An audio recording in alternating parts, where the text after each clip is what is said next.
असतील, जे काही माजी विद्यार्थी आज या विशेष कार्यक्रमासाठी आलेले किंवा उपस्थित राहिलेले आहेत, त्यांना मी माझा परिचय करून देतो. माझं पूर्ण नाव इंद्रजित महादेव ढेंगे आहे. मी इथलाच आहे मूळचा. पहिलीपासून 10वीपर्यंत शिक्षण माझं याच शाळेमध्ये, ज्या शाळेचा आपण शतकपूर्ती महोत्सव आज या ठिकाणी सर्वजण एकत्र येऊन सर्वजण मन लावून जो काही शतक उत्सव साजरा करतोय, त्याच शाळेमध्ये माझं 1ली ते 10वीपर्यंत शिक्षण झालेलं आहे. आत्ता शिंदे साहेबांच्या कार्यक्रमांना थोडा वेळ आहे, त्यामुळे मी माझा थोडासा प्रवास सांगतो. कदाचित तुम्हाला तो माहीतही असेल, पण ज्यांना माहीत नसेल त्यांच्यासाठी थोडंसं एक इंट्रोडक्शन करून देतो माझं. तर मी माझं 1ली ते 10वीपर्यंत शिक्षण हे आपल्या जिल्हा परिषद शाळेमध्ये केलं. त्यानंतर म्हणजे मला विशेष उल्लेख करायचा आहे, या ठिकाणी सोनवणे सर आहेत. तर ते काय करायचे, 1ली ते 10वीच्या दरम्यान एवढं मन लावून चित्र काढायचे. प्रत्येक कार्यक्रमाला परिपाठाला जर फळा असेल ना आपला ब्लॅकबोर्ड, तर तो ब्लॅकबोर्ड सोनवणे सर जर असतील, तो कधीच ब्लॅकबोर्ड नसायचा, तो व्हाईट असायचा. त्याच्यावर वेगवेगळी रंगरांगोटी करायची. आणि ते शाळेत असताना प्रत्येक लेक्चरला प्रत्येक वर्गात जाऊन प्रत्येकाला एवढं सांगायचे की माझा एक विद्यार्थी आहे गौतम सिरसट नावाचा, तर तो एवढा जिज्ञासू आणि एवढा हुशार विद्यार्थी होता. तुम्हाला जर खरंच आयुष्यात काय बनायचं असेल तर त्या गौतम सिरसट सारखं बनायचंय. तर मी त्यावेळेस माझ्या बॅक ऑफ द माइंड एवढं म्हणजे मी कॉन्शियस असेल त्या बाबतीत की नाही, आपल्याला काहीतरी म्हणजे पुढे चालून काहीतरी करायचंय. तर सोनवणे सरांचं विशेष आभार आहे या ठिकाणी मी मानतो. कारण की कदाचित या सगळ्या गोष्टी म्हणजे रेग्युलरली होतात, पण एखादी गोष्ट अशी असते की आपल्या बॅक ऑफ द माइंड एवढी फिट बसते की मी कधीही म्हणजे शाळा झाल्यानंतर कॉलेज किंवा युनिव्हर्सिटीमध्ये असताना मला फक्त सोनवणे सरांचं एक वाक्य आठवायचं की गौतम सिरसट सारखं बनायचंय.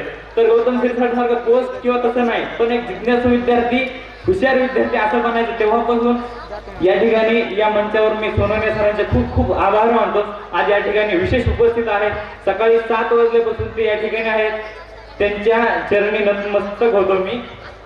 माझं 10वीपर्यंत शिक्षण या ठिकाणी झालं. 11वी 12वी सिद्धिविनायक महाविद्यालयामध्ये मी माझं पूर्ण केलं. तत्कालीन जो काही ट्रेंड आहे की अभ्यास होत नाही किंवा इंग्लिश समजत नाही, सायन्स घेतलं, प्रेशराईज सोशली प्रेशर जे वाटतं त्याच्या अनुषंगाने सायन्स घेतलं. पूर्ण कॉपी करून विद्यार्थी झालेला पास आहे मी. तर काय आहे की जे काही समाजामधले प्रेशर असतात किंवा वेगवेगळ्या लोकांचे विचार जे काही तथाकथित वरिष्ठ आपले असतात, तर ते आपल्यावर काय असतंय, आपलं जे हॉबी किंवा आपली जी पॅशन आहे ती आपण कधी साईडला ठेवतो आणि आपण समाजाच्या प्रवाहाच्या विरुद्ध न जाता समाजाच्या प्रवाहासोबत जाण्याचा प्रयत्न करतो. आणि नंतर आयुष्याच्या एका कुठल्या तरी टोकावर आपण अडकतो. तर मला त्यावेळेस जाणीव झाले की 11वी 12वी आपण सायन्स घेतलं नक्की, पण आपल्याला नेमकं करायचंय काय, आपण अडकलं तर नाही यात. पण मी त्यावेळेस ठरवलं की काही करून आपल्याला 11वी 12वी पास व्हायचंय. सिद्धिविनायक कॉलेजमधून मी पास झालो. पूर्ण कॉपी करून पास झालेला विद्यार्थी तुमच्या समोर अधिकारी म्हणून एक भाषण देतोय. तर त्यानंतर मग मी ठरवलं की आपल्याला आयुष्यात नेमकं करायचंय काय. माझं बेकरी शॉप होतं. 11वी 12वीच्या दरम्यान मी माझा छोटासा व्यवसाय कुठेतरी असावा, एक फॅमिली स्टेबिलायझेशन. तर त्यासाठी मी बेकरी शॉप टाकला होता. तर तो 2 वर्ष चालवलेला. त्यानंतर मी पोलीस स्टेशनच्या खूप जास्त संपर्कात आलो होतो दुकान चालवताना. तर काय झालं की तिथले जे एक API फुले म्हणून होते, त्यांचं माझ्या याच्यामध्ये खूप मोलाचं योगदान आहे. त्यांनाही या ठिकाणाहून मी या मंचावरून धन्यवाद देतो. ते काय करायचे, दररोज सकाळी न चुकता 4:30ला मला फोन करायचे आणि मला व्यायामाला घेऊन जायचे. व्यायामाला घेऊन गेल्यानंतर त्यांचं एक विशेष प्रायोजन असं असायचं दररोज की काल दिवसभरात माझ्यासोबत माझ्या कॉलेजमध्ये मित्रमैत्रिणींमध्ये किंवा शिक्षकांमध्ये काय विचार संवाद झाला, तर ते मला सगळं विचारायचे. आणि त्यांचा दिवसभरातला जो काही दिनक्रम आहे, जो काही पोलीस स्टेशन, गुन्हेगारी किंवा इतर जे काही लोकांसोबत त्यांचा संबंध येतो, त्या सगळ्या गोष्टी मला सांगायचे. मग काय व्हायचं, आमचं इंटरॅक्शन खूप जास्त व्हायचं त्यांच्यासोबत. मग तेव्हापासून मला पोलीस डिपार्टमेंटबद्दल एवढं आकर्षण, एवढी आपुलकी निर्माण झाली. म्हणजे इव्हन मी ज्यावेळेस आपल्या इकडे काही प्रोग्राम असायचे, गणपती उत्सव असतील, वेगवेगळे जे काही सामाजिक उपक्रम असतील किंवा जे काही उत्सव जे काही साजरे व्हायचे, तर त्यावेळेस मी म्हणजे कटाक्षानं या गोष्टी करायचो. जर कुठं कार्यक्रम असेल, गणपती मेळा जरी असेल ना, तर त्यावेळेस मी असं करायचो की ऍक्च्युअल पोलीस फील्डवर काय जॉब करतात. म्हणजे मला माहित नव्हतं मी पोलीस होईल किंवा नाही होईल, पण मी ठरवलं होतं की आपल्याला एकदा पोलीस व्हायचं किंवा पोलीस दलामध्ये पोलीस सर्व्हिसमध्ये आपल्याला एंट्री करायची. पण एंट्री केल्यानंतर हे कसे समाजाला सामोरे जातात मी त्यावेळेस मग पोलिसांच्या कामाकडे बघायचो. म्हणजे बाकी लोक सगळे उत्सवात सामील असायचे, पण मी माझ्या मनानं तनानं त्या पोलीस डिपार्टमेंटकडे आकर्षित असलेलो. ते त्यांच्या कामाचं स्वरूप बघून बघून बघून एवढं आकर्षित झालो की मी त्या 1-2 वर्षात त्या बेकरीच्या दरम्यान मी ठरवलं की मला काही झालं तरी पोलीस सर्व्हिसमध्ये जायचंय. त्यानंतर मग वडिलांना सांगितलं असा असा माझा एक निर्णय आहे. त्यांनी कुठलंही प्रेशर केलं नाही. आर्थिक परिस्थिती अतिशय बिकट होती, त्याचं कधीही भांडवल केलं नाही किंवा आम्हाला करूही दिलं नाही.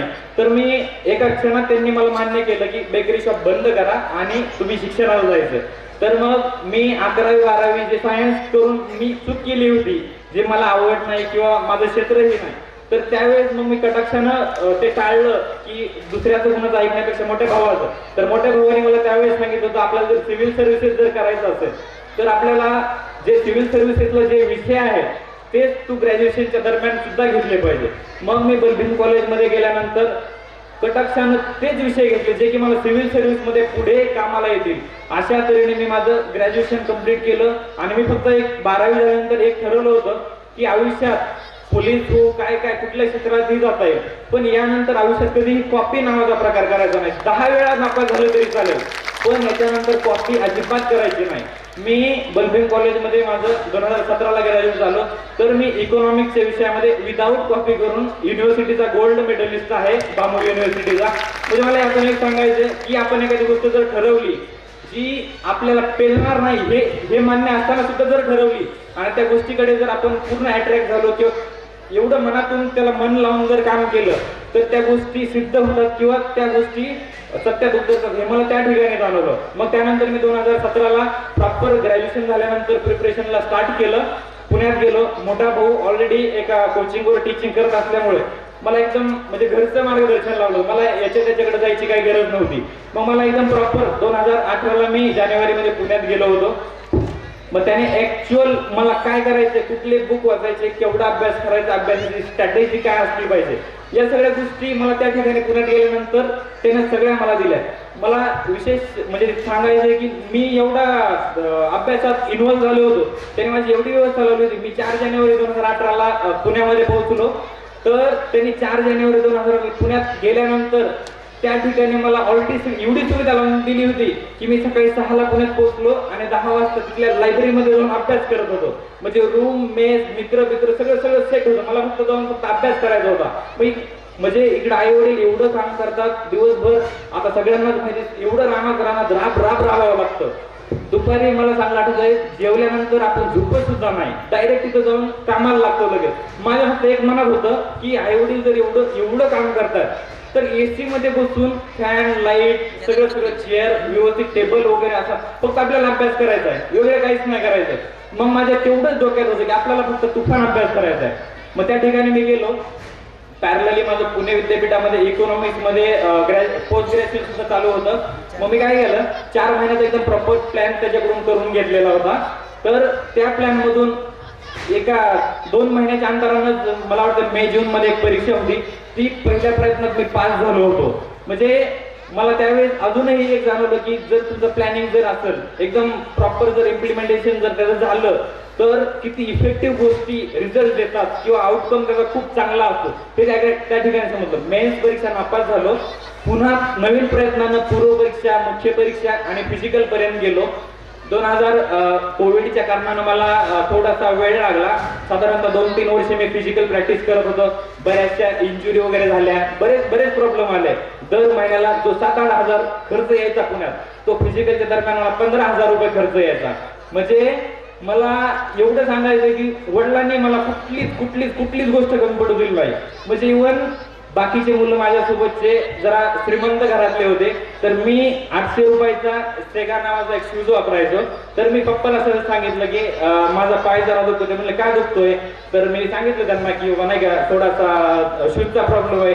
तर ते म्हणले तुला किती 1000 रुपये पाठव. तर त्यावेळेला एवढी बिकट परिस्थिती असताना त्यांनी 12,000चा शूज मला पाठवला होता.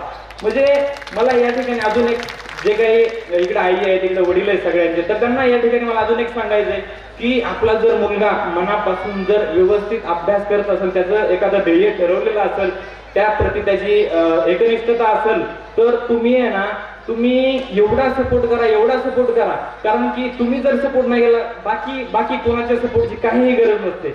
बाकीचे लोक असतात ते फक्त काही चांगल्या वांगल्यामध्ये कायम ते टोमणे मारत असतात, पण घरचा सपोर्ट म्हणजे मला चांगलं आठवतंय की ज्यावेळेस नापास झालो होतो 8 मार्च 2022 माझा निकाल लागला आणि त्या निकाला माझ्या 2 मार्कानं माझं फायनल पोस्ट गेली होती.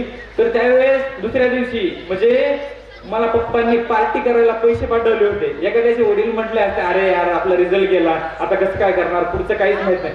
पण तशी परिस्थिती असताना सुद्धा आपल्या मुलाच्या पाठीमागे कसं उभं राहायचं, तर ते माझ्या वडिलांकडून खूप घेण्यासारखा गुण आहे.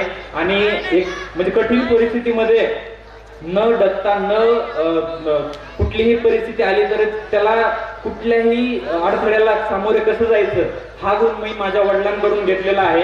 त्यामुळं इंटरव्ह्यू माझा पुण्यामध्ये यशदा म्हणून आहे एक संस्था शासनाची, त्या ठिकाणी झाला. तर त्या मला एवढी भीती वाटत होती इंटरव्ह्यूला जाताना. समोर मोठे मोठे अधिकारी होते, पॅनल होते, IPS IAS कमिशनर सगळे होते. तर त्या ठिकाणी मला फक्त एकच आठवायचं, नाही आपले वडील एवढ्या परिस्थितीला सामोरे गेले की अधिकाऱ्यासमोर इंटरव्ह्यू देणं ही साधी चिल्लर गोष्ट आहे आपल्यासाठी. मग ही गोष्ट आहे का, ही मला बॅक ऑफ द माइंड एवढी कॉन्फिडंट ठेवायची की नाही आपण करायला आलोय आणि आपण करणारच आहे आणि आपण करू शकतो, यावर माझा प्रचंड विश्वास होता. तर मला या ठिकाणी असं सांगायचंय की आई वडील एवढे सपोर्टिव्ह असले पाहिजेत, जे आपल्याकडे बघायला मिळत नाही बऱ्यापैकी. जर मुलगा काही करत असेल ना, तर 100% त्याला आपला पाठिंबा द्या.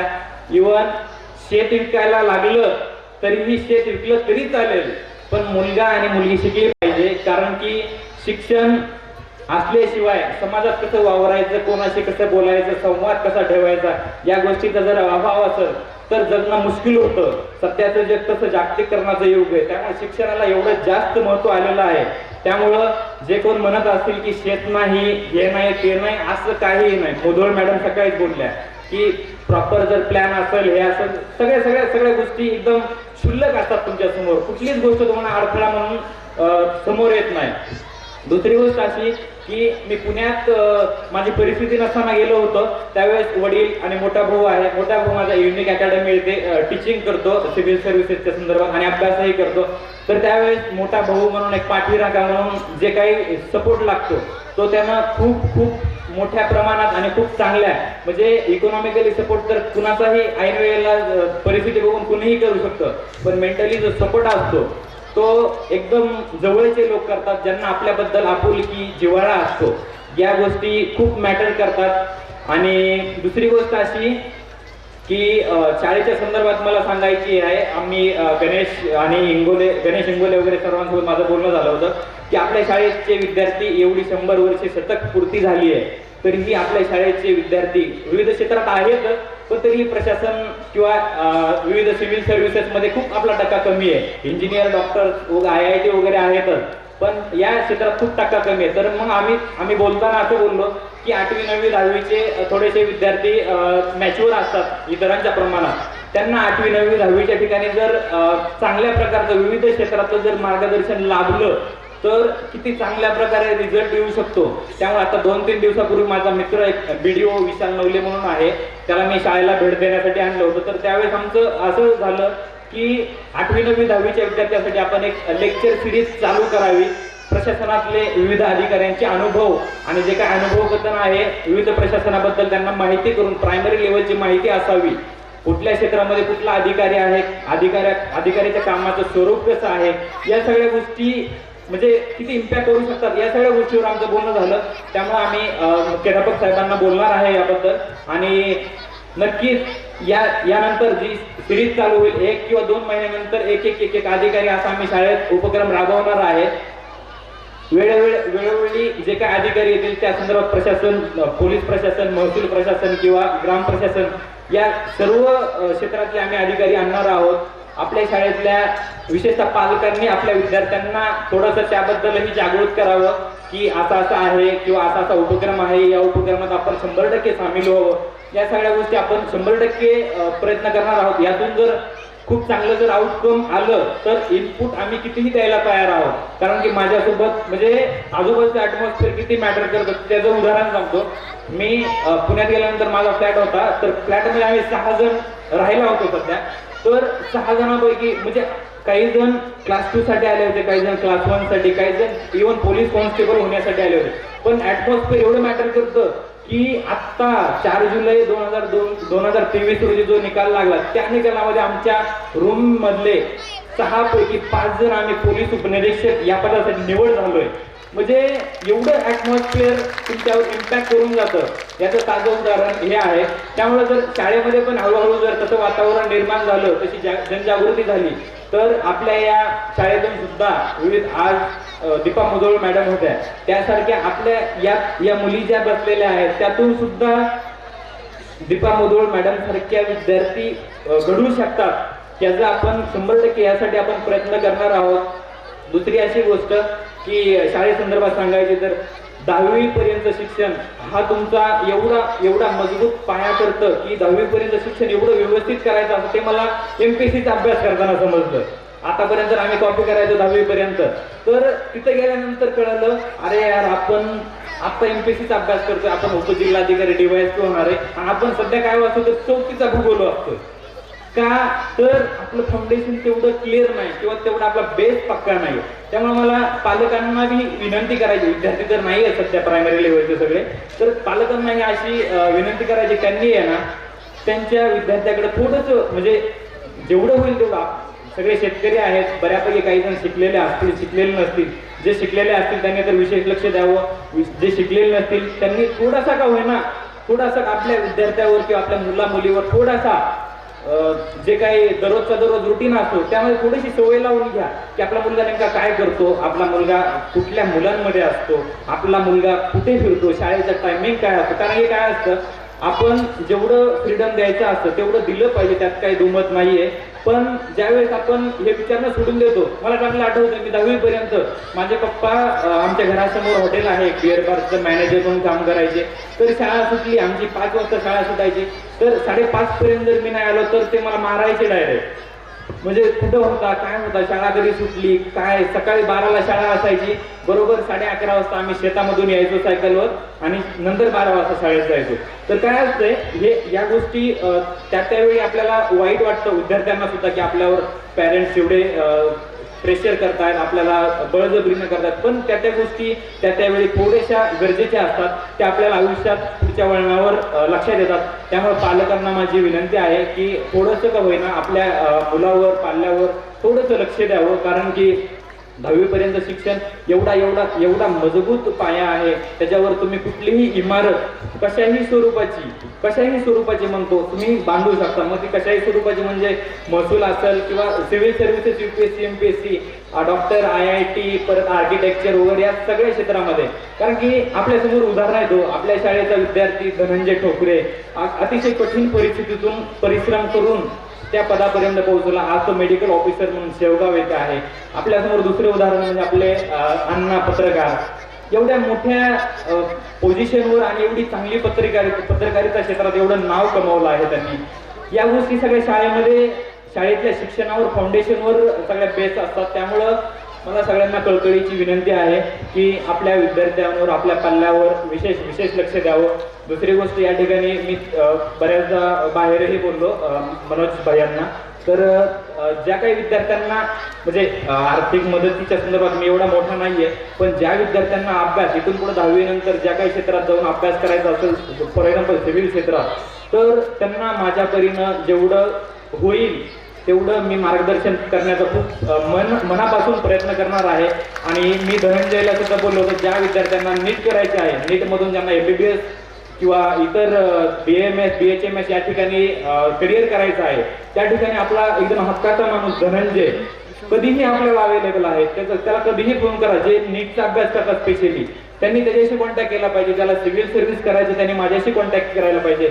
ज्याला पत्रकारिता करायचं त्यांनी गणेश अण्णाशी कॉन्टॅक्ट केला पाहिजे. ज्याला विविध म्हणजे गांधी फेलोशिप नावाचा एक प्रोग्राम असतो आपला गणेश इंगोले, ज्यानं ही कन्सेप्ट मांडली होती शतकपूर्ती महोत्सवाची, तो गांधी फेलोशिप मधून राजस्थानमधून 2 वर्ष ट्रेनिंग करून आलाय.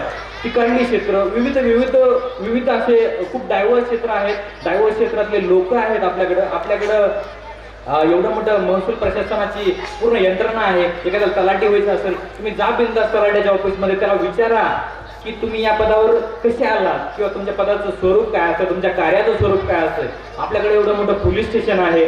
म्हणजे मी तर झालो अधिकारी फक्त पोलीस स्टेशनला कायम जायचो मी. जायचं यायचं काय असतं, ह्यांचं काम कसं असतंय काय असतंय. मला चांगलं आठवतंय इंटरव्ह्यू मध्ये मला विचारलं होतं की अशी पोस्ट सांग जी डॉक्युमेंटमध्ये कुठं उल्लेख नाही. पोलीस स्टेशनमध्ये मी सांगितलं होतं त्यांना की मी पोलीस स्टेशनमध्ये जायचो. ते म्हणले होते मला पोलीस ऑफिसर काय व्हायचं होतं. मी या गोष्टीचा उल्लेख केला होता. ते म्हणले होते की तू म्हणजे तुला असं एखादं पोस्ट माहिती आहे की जी कायद्यात किंवा डॉक्युमेंटमध्ये नाही पण पोलीस स्टेशनमध्ये ती पोस्ट असते. तर त्यांना मी एका सेकंदात उत्तर दिलं होतं की सर ती मोहरील नावाची पोस्ट असते, ज्याच्याकडे जे काही शस्त्रसाठा असतो त्याचा ते प्रमुख असतात. तर त्यांना विशेष ते IPS होते डॉक्टर प्रतापराव दिगावकर म्हणून. तर त्यांना विशेष होतं अरे यार मोहरील तुला कसं काय माहिती. मग मी त्यांना सांगितलं खरं सर माझं पॅशन आहे पोलीस सर्व्हिस आहे. तेव्हा पहिल्यापासून मी त्यात एवढं इन्व्हॉल्व होतं की ते मला सहज अंगवळणी पडलं होतं. त्यात काही असं विशेष पाठ करण्याची किंवा विशेष वाचण्याची काही गरज नाही लागली. त्यामुळे एकदम साध्या गोष्टी असतात. त्यामुळे मला विद्यार्थ्यांना चांगली विनंती करायची आहे की तुम्हाला जर विविध क्षेत्रात जायचं असेल तर जा पोलीस स्टेशनमध्ये किंवा पोलीस क्षेत्रात ज्याला जायचं त्यांनी जा पोलीस स्टेशनला. त्यांना विचारा. आता एक आपले नवीन PS आले त्यांच्याकडे जा. मी तर आहे पण युनिफॉर्मवर असलेल्या माणसाकडून जर ऐकण्यात वेगळी काय म्हणता येईल वेगळं वाटणं असतं त्यात. तर युनिफॉर्मवाल्या माणसाकडे जा, त्याला विचारा तुमचं स्वरूप कसं असतं कामाचं, तुम्ही कशी परीक्षा पास झाला. आपल्यासारखे सर्वसामान्य असतात, सर्वसामान्य परिस्थितीतून वरती आलेले असतात. त्यामुळं कुठलीही आपल्या कलेक्टर मॅडम सकाळी विशेष करून बोलल्या की तुमच्यातल्या 8वी 9वी 10वीला कोण नाही. आपल्याकडं हात वर करताना सुद्धा कॉन्फिडन्सची जी लो लेवल आहे ती जाणवत होती. त्यांना कुठेतरी ती जाणवली. मग मला तेच म्हणायचं 10वी पर्यंत आपण कसे असतो, समोर जायला घाबरतो स्टेजवर. मला चांगलं आठवतं मी 10वी पर्यंत फक्त एकच विचार सांगितला होता. एकदा 6वी मध्ये चिकाटी ही यशाची गुरु किल्ले आहे. एकच विचार आयुष्यात. कधी त्याच्यानंतर हिंमत सुद्धा नाही झाली स्टेजवर. पण या गोष्टी हळूहळू इथूनच स्टार्ट होतात. जे काही स्टेज करायचं असतं किंवा इतरांसोबत एवढी मोठी पब्लिक असताना त्यांच्यासोबत इंटरॅक्ट करण्याचं वेगळं जे कौशल्य असतं ते शाळेच्या जीवनापासून हे आत्मसात होत असतं. त्यामुळे आपल्यातला जो कॉन्फिडन्स आहे ना, जी पॉझिटिव्ह एनर्जी आहे ती आपल्या म्हणजे कधी कधी आपल्याला असं वाटतं की नाही आपण झेडपीचा विद्यार्थी, आपण असा विद्यार्थी, आपण एकदम म्हणजे एकदम बॅकवर्ड इकॉनॉमिकल किंवा सोशली बॅकवर्ड एरियातून येतो. असं काही नसतंय. कारण की आमच्याकडं म्हणजे पुण्यात आहे ना, पुण्यात आमचा जवळपास 10 ते 12 जणांचा ग्रुप आहे बीड जिल्ह्यातल्या अधिकाऱ्यांचा. तर त्यातले एकही विद्यार्थी असा नाही की तो जिल्हा परिषदला शिकलेला नाही. तर ते सगळे विद्यार्थी जिल्हा परिषदच्या बॅकग्राऊंड मधून येतात. आणि MPSCचा इंटरव्ह्यू घेणारा सुद्धा माणूस म्हणतो. आता मला चांगलं आठवतं माझ्यासोबत एक IIT बॉम्बेचा विद्यार्थी होता. माझा त्याचा इंटरव्ह्यू एका दिवशी होता. तर त्याला माझ्या अगोदर त्याचा इंटरव्ह्यू झाला होता. त्याला विचारलं की कुठला आहे म्हणजे ग्रॅज्युएशन बॅकग्राऊंड काय तुझं अकॅडमिक. तर त्यानं सांगितलं डिझायनिंग मध्ये माझं IIT बॉम्बे मधून ग्रॅज्युएशन झालंय किंवा MTech झालं BTech झालंय. तर त्यांना विशेष वाटलं आणि मला माहित होतं शेजारी बसलेला होतो. मी त्याला सहज विचारलं की कशातून आहे तुम्ही डिग्री किंवा अकॅडमिक. त्यांनी सांगितलं असं IIT का. मग मला तिथं वाटलं अरे यार आपण तर झेडपीचा विद्यार्थी, हा IIT बॉम्बेचा विद्यार्थी जिथं एकदम टॉप मध्ये म्हणजे JEEच्या परीक्षेत टॉप मध्ये आला तुम्ही भारतामध्ये तरच तुम्हाला IIT बॉम्बेला ऍडमिशन भेटून तिथून ग्रॅज्युएट आलेला जर विद्यार्थी माझ्यासोबत आहे इंटरव्ह्यूला आणि मी जर जिल्हा परिषदचा, तर मला थोडंसं वाटलं पण परत कॉन्फिडन्स आला. नाही म्हणलं हा प्री मेन्स परीक्षा पास होऊन इथं आलाय ना, मी सुद्धा तेवढा होऊन आलोय ना. मग इथं जिल्हा परिषद किंवा MTech किंवा BTech या कॉलेजमधून किंवा त्या कॉलेजमधून केलं हे मॅटर करत नाहीये. तुमचा कॉन्फिडन्स, तुमच्याकडनं असलेलं नॉलेज ते मॅटर करतं. तर मध्ये गेल्यानंतर मला विचारलं की तुमचं ग्रॅज्युएशन वगैरे कसं झालंय. तर मी त्यांना सगळं सांगितलं. त्यांनी विशेष उल्लेख केला आता तुमच्या समोर येऊन गेलेले विद्यार्थी बॉम्बे IIT बॉम्बेचे होते. मग मी सहज हास्य केलं आणि मी काही विशेष लक्ष दिलं नाही. पण माझा कंटिन्यू इंटरव्ह्यू केला. मग त्यांना जाणून आलं की याला काही मॅटर नाही याचं, हा फक्त सध्याच्या प्रोसेसवर विश्वास ठेवणारा विद्यार्थी आहे. तर म्हणजे मला हे सांगायचं आहे की आपल्याकडे जो कॉन्फिडन्स आहे ना तो एवढा मी कधी म्हणतो आपल्याकडे ओव्हर कॉन्फिडन्स असला तरी चालेल पण लो कॉन्फिडन्स असता कामा नये. कारण की इम्पॉसिबल त्यांनी सांगितलं, इम्पॉसिबल शब्दामध्येच आय एम पॉसिबल हा अर्थ असतो. त्यामुळे मग न डगमगता आपण जिल्हा परिषद शाळेतला विद्यार्थी आहे ना, आपण कुठल्याही आव्हानाला कुठल्याही परिस्थितीला सामोरं जाण्याचं ध्येय किंवा आपली तेवढी काय म्हणता येईल जिगर तेवढा असता बनलेला असतो आपल्या शिक्षकांनी जे काय आपल्याला 10वी पर्यंत शिकवलेलं त्यातून आपण तेवढा घडलेला असतो. त्यामुळे जिल्हा परिषदचा विद्यार्थी मित्र म्हणून जिल्हा परिषदचा विद्यार्थी सिव्हिल सर्व्हिसेस परीक्षा पास होऊ शकतो. आता तुम्ही रिसेंटली काही जणांनी बघितलं असेल 12वी फेल नावाचा मूवी आलेला आहे थिएटरमध्ये, खूप गाजला होता. मनोज कुमार शर्मा नावाचे एक IPS अधिकारी आहेत महाराष्ट्र केडरचे. तर ते आले होते एकदम, म्हणजे तुम्हाला माहित असेल MP मध्ये एक जंगल आहे, तर ते फक्त दरोडेखोरासाठी जंगल ओळखलेलं असतं किंवा ओळखलं जातं अजून आतापर्यंत ते त्यासाठीच परिचित होतं. तर तिथून आलेला विद्यार्थी घरच्या परिस्थितीमुळे फक्त ते कॉपी करून पास व्हायचा किंवा 10वी पर्यंत 12वी पर्यंत कॉपी करून पास आलेला. तर त्यावेळेस सेंटरवर एकदा आपल्याकडे जसं जिल्हा परिषद शाळेमध्ये आपल्या केंद्रेकर साहेब आले होते त्यावेळेस कॉपी मुक्त अभियान राबवलं होतं, तसं त्यांच्या काळामध्ये त्या IPS एकदा एका अधिकाऱ्याने DSP त्यांच्याकडचे आले होते. त्यांनी फक्त सांगितलं होतं की कॉपी कोणी करणार नाही. त्यावेळेस सगळे नापास झाले होते. त्या MP मधल्या एका गावातले सगळे नापास झाले होते. तर त्यावेळेस त्यांनी त्या अधिकाऱ्याला बोलला, तर त्यावेळेस तो म्हणला की ह्या अधिकारापर्यंत मला जाण्यासाठी काय करावं लागेल. तर त्याने फक्त एकदम स्मित हास्य करून त्या विद्यार्थ्याकडे एकच म्हणला होता की तुम्ही चीट करनी छोड़ देनी चाहिए. मग तुम्ही कॉपी करणं जे आहे ना तुम्ही सोडलं ना तुम्ही अधिकारी होऊ शकतो. त्याच्यात एवढं मनात बसलो तो विद्यार्थी शहराच्या ठिकाणी गेला MPच्या, आणि त्या ठिकाणी त्याला वाटलं की आता DYSP व्हावं किंवा काहीतरी अधिकारी व्हावं. त्या ठिकाणी अचानक काय झालं, त्यांच्या पॅटर्नमध्ये चेंज झाला थोडासा सिलेबसमध्ये आणि एक्झाम पॅटर्नमध्ये. तर त्याला वाटलं आता नेमकं काय करावं. तर त्या ठिकाणी त्याला एक मित्र भेटला. तो म्हणला अरे UPSC करणार. तो म्हणला UPSC तून काय असतं. तो म्हणला तुला ते DYSP बनायचंय ना, तर त्या DYSP पेक्षा मोठा अधिकारी IPS हा UPSCतून बनतो. त्याला त्या UPSCचा U सुद्धा माहित नव्हतं. त्या विद्यार्थ्याकडे फक्त एकच जिद्द होती, आपल्याला कॉपी न करता आपल्याला इथून पुढे सगळं काय करायचंय.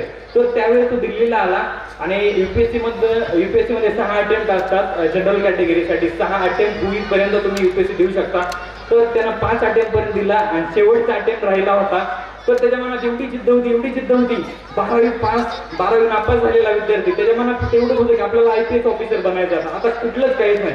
त्यानं रात्रंदिवस एवढी मेहनत करून एवढा अभ्यास केला आणि त्या बॅचला शेवट विश्वास नांगरे पाटलांचा बॅचमेट आहे तो, त्या बॅचला तो फायनली IPS झाला. म्हणजे या मूवीमधून घेण्यासारखं काय, तुम्ही पास झालाय 10वी नापास झालाय किंवा 12वी नापास झालाय हे मॅटर करत नाही.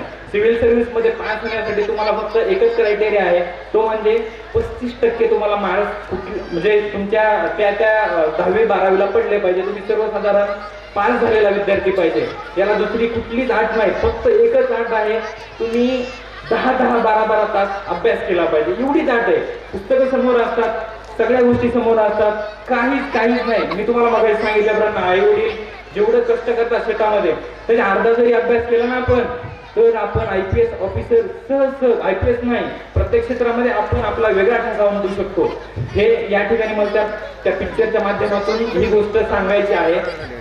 दुसरी गोष्ट अशी की आपल्या शाळेचा जो काही शतकोत्सव पार पडतोय याच्यामध्ये हा विशेष महोत्सव आहे. यामध्ये ना कुठली जात आहे, ना कुठला धर्म आहे, ना कुठला पंथ आहे. सगळेजण एक विद्यार्थी म्हणून एका ठिकाणी आपण एकत्रित आलोय आणि एवढ्या चांगल्या प्रकारे, म्हणजे मी आज सकाळी स्टेटस ठेवलं होतं पुस्तक दिंडीचं मगाशी, तर मला एक IPS अधिकाऱ्याचा मेसेज आला होता की आयुष्यात कधी मी पुस्तक दिंडी पाहिली नाही आणि तुमच्या गावात पुस्तक दिंडी. मी त्यांना सहज म्हणलं आमच्या शाळेला शतकपूर्ती होते आणि आपण सप्त्याला किंवा इतर कार्यक्रमात दिंड्या काढतोच ना. मग पुस्तकाला एक दिवस पुजायला काय होतंय ना. म्हणजे एवढे इम्पॅक्ट पाडणारी गोष्ट होती. आपल्या आयोजकाच्या संकल्पनेतून एवढ्या चांगल्या रीतीने आपल्या गावामध्ये पार पडली आहे. सगळ्या जाती धर्माच्या लोकांना या ठिकाणी येऊन एकत्रित एवढा सकाळपासूनचा प्रोग्राम एवढा व्यवस्थितरित्या पार पडला आहे. त्याबद्दल त्यांचे आभार मानण्यापेक्षा, म्हणजे आपण सगळेच आहेत, आभार कोणाचे नेमके, आपण सगळे माझे विद्यार्थी, आभार कोणाचेच मानायचे, स्वतःचेच मानायचे की आपण एवढे सगळे कुठलीही अपेक्षा न ठेवता पार्टिसिपेट झाला. विशेष म्हणजे गणेश इंगोले हा 8 दिवस सुट्टी घेऊन आलेला आहे तिकडून उस्मानाबादहून. त्याने एवढं मन लावून जिद्दीने हे फ्रेमवर्क तयार केलं होतं ह्या कार्यक्रमाचं आणि आपल्या सगळ्या क्षेत्रातल्या लोकांनी त्याला सपोर्ट केला एवढा मोठा. त्यामुळं आजचे सगळे जे काही इव्हेंट आहेत ते व्यवस्थितरित्या पार पडले आहेत. त्यामुळं सर्व या ठिकाणी या प्रोग्रामला आलात, आजी माझी विद्यार्थी सगळे, या सर्वांचे मी सर्व आयोजकातर्फे किंवा सर्व विद्यार्थी मित्रातर्फे या ठिकाणी विशेष आभार मानतो. आणि थोड्याच वेळात आपले शिंदे साहेबांचं व्याख्यान या ठिकाणी आहे, अतिशय उत्कृष्ट व्याख्यान होणार आहे. त्यामुळे आपण कुठेही न जाता या व्याख्यानाचा विशेष लाभ घ्यावा या ठिकाणी विनंती करतो. आणि माझे जे काही 2 शब्द होते ते या ठिकाणी संपवतो. नमस्कार.